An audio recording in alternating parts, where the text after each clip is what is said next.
Recently in Michigan, the NRC, or the Natural Resources Commission, which is our governing body over our game species, method of take, and bag limits, chose to close the year-round coyote hunting season for 3 months, citing unsubstantiated social pressure and social perception in their decision-making and limiting the access and opportunity for Michigan hunters to get out in the field and harvest coyotes and manage populations during that time frame. We have to all pay attention, and whether you're a deer guy or whatever else you do, this does affect you, because this is the start down the slippery slope to end up like a Colorado or a California where they've outlawed trapping. They're actively trying to take away all opportunity for outdoors men and women, and we're not going to let that happen here in Michigan. So obviously MUCC disagrees with this change that was just put forward by the Natural Resources Commission. We are actually taking action to file an appeal on that decision. This is going to take time, though. We're now requesting the administrative record of the decision so that we can see basically what went into the Natural Resources Commission decision and also what might not be there. What we took to the commission was a few things. One, you can never kill enough coyotes to have a population level impact. You'd have to kill over 90% of them. It's just not feasible. But you can locally reduce densities during these spring periods. And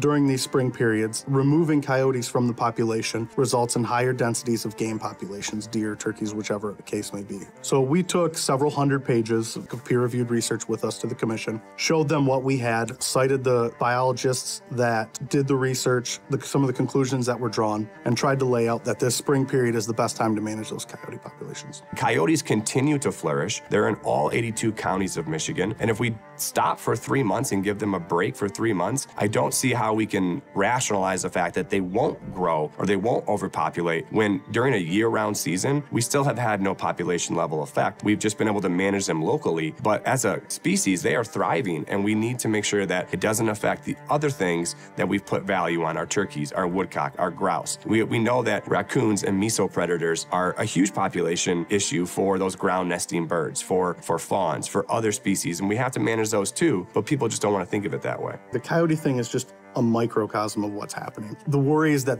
this 3-month coyote closure is that teeny tiny little crack in the dam. It is a foundational issue for our organization, for our outdoor heritage. This isn't about free reign of everything and kill everything. This is about management. If turkey numbers were starting to decline and we needed to limit the season, and the biology and the science showed us that this will help the turkeys come back, we would support the NRC in that decision. We would support the DNR biologists to say, hey, we need to make some changes now for the long-term health of a species so that my 3 children can enjoy that species when they're adults as well. And so we want the NRC, again, to be back to their initial legal charge, their initial doctrine to say, hey, we are managing on the best available science and not just social and political pressures. We will be your voice if you do not want to use your voice, but we urge everyone to use their voice in a concise, meaningful, and respectful way so that they can understand who this affects and what it does to our outdoor heritage, and that we will not let this slide down the slippery slope of moving into social and emotional governance